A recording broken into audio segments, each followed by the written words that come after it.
Bonjour à tous, ici Franco La Muerte pour le site Reason France. Oups, attendez, je vais me replacer les cordes vocales.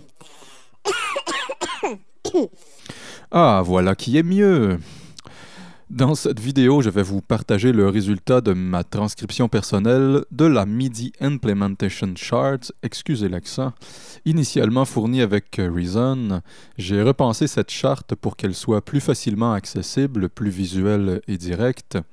Mais tout d'abord, pour les personnes qui ne savent pas tout à fait ce que cette charte originale implique, tâchons de décrire succinctement la chose.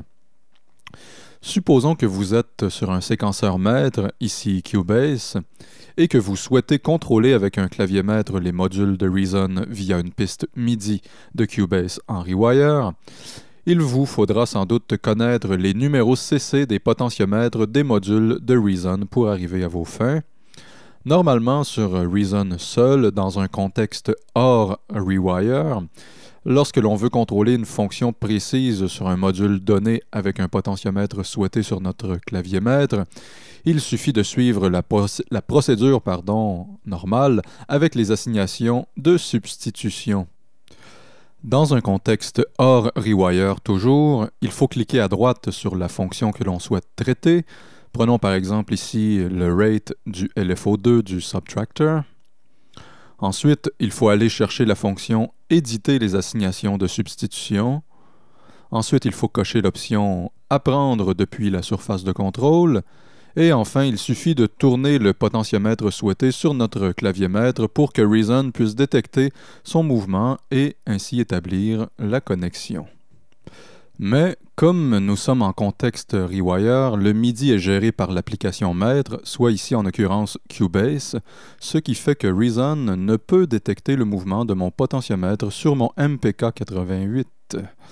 À moins que vous possédiez un clavier maître comme sur mon MPK88 d'Akai, où on a la possibilité de dédier un port virtuel à Reason et un autre à Cubase, permettant le bon fonctionnement des assignations de substitution même en Rewire, étant donné que le MIDI ne rentre plus en conflit entre les logiciels. Bref, donc, hormis dans ce cas précis, il faudra à coup sûr se référer à la MIDI Implementation Charts pour savoir quel est le numéro CC MIDI de ce rate du LFO2 du subtractor.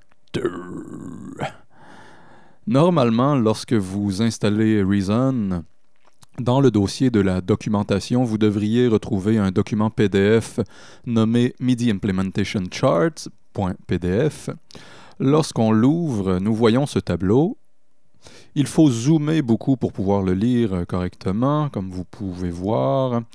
Il faut ensuite regarder dans la colonne dédiée au subtractor et repérer le nom, souvent abrégé, de la fonction que l'on souhaite contrôler. En l'occurrence, il faut descendre jusqu'à temps de voir la fréquence du LFO2, soit symbolisée ici en LFO2 rate, et ensuite constater son numéro CC MIDI dans la colonne de gauche. Bien que cela ne manque pas de précision, je trouve cette façon un tantinet fastidieuse à la longue. J'ai donc décidé de simplifier la recherche de ces numéros CC MIDI. Ici, sur le site de Reason France, vous pourrez télécharger le PDF que je m'apprête à vous présenter. Je vais mettre l'adresse de cette page Reason France dans les informations écrites de cette vidéo. Une fois le PDF ouvert, vous verrez ce menu dans le haut, renvoyant à tous les modules de Reason susceptibles d'avoir des numéros de contrôle CC MIDI associés. Vous retrouverez d'ailleurs à gauche les signets de ces mêmes modules. Donc, supposons que l'on cherche toujours le numéro CC MIDI de la fréquence du LFO2 du subtractor, eh bien, rien de plus simple, il suffit de cliquer sur le nom subtractor, soit par le menu ou par l'onglet, et hop, on se retrouve face au subtractor et nous voyons tous les numéros CC MIDI directement sur le module. Cela devient un jeu d'enfant d'y repérer ensuite le numéro que l'on cherche, soit ici en l'occurrence le numéro 110, associé au rate du LFO2. Supposons que l'on souhaite rapidement voir les numéros CC MIDI du module ReadRum, eh bien, suffit d'ouvrir les onglets, de cliquer sur l'onglet du ReadRum et hop, on se retrouve immédiatement devant l'interface du ReadRum et on y voit tous les numéros CC MIDI directement sur le module.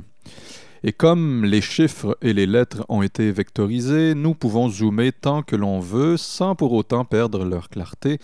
Et à ce propos, merci beaucoup aux membres Lavi de Reason France qui m'a bien aidé à propos de la mise en forme de ce PDF. Bon, maintenant c'est bien tout ça, mais ce n'est pas tout. Poursuivons l'explication. Une fois que l'on connaît le numéro CC MIDI de la fonction à contrôler, ici le numéro 110, il faut aller dans les configurations de nos claviers maîtres et il faut dédier le numéro 110 au potentiomètre que l'on souhaite utiliser. En l'occurrence ici, j'utilise le premier potentiomètre rotatif infini de mon clavier. Nous voyons bien dans la fenêtre rétroéclairée que j'ai associé le numéro 110 à ce potentiomètre. Ensuite, sur Cubase, il ne faut pas oublier d'assigner notre piste MIDI de sorte à ce qu'elle contrôle le subtracteur de Reason. Et voilà, maintenant je peux activer le son du subtracteur via mon clavier, oui, mais surtout, comme on le constate, je peux aussi bouger le rate du LFO2 via mon potentiomètre sur mon MPK88. Tout est en place pour le chef-d'œuvre du siècle.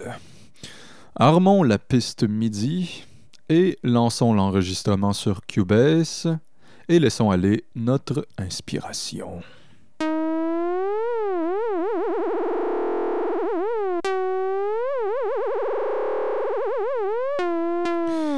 Bon, on a sans doute vu meilleur chef-d'œuvre, je vous l'accorde, mais il reste que maintenant, si on se rend dans l'éditeur de la piste MIDI de Cubase, nous voyons les notes de notre sublime mélodie et nous pouvons afficher la courbe d'automatisation relative au CC110.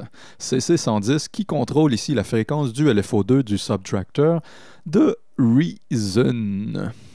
N'oubliez pas que sur le sujet associé à ce tutoriel sur le site Reason France, vous trouverez mon PDF de la MIDI Implementation Charts simplifié sous forme de rack visuel. De plus, si vous souhaitez comprendre davantage ce que j'expliquais à propos des ports MIDI virtuels tels qu'on les retrouve sur la série de claviers MPK d'Akai permettant d'accéder aux assignations de substitution même en contexte Rewire, je vous invite à lire ce commentaire de Lolo Waterloo sur un de ses propres tutoriels sur Reason France. Je placerai aussi ce lien dans les informations écrites de ma vidéo. Sur ce, en espérant que mon travail sur la MIDI Implementation Charts puisse vous apporter un peu plus de facilité dans ce vaste monde des assignations CC MIDI avec Reason. C'était Franco La Muerte pour le site Reason France. Ciao!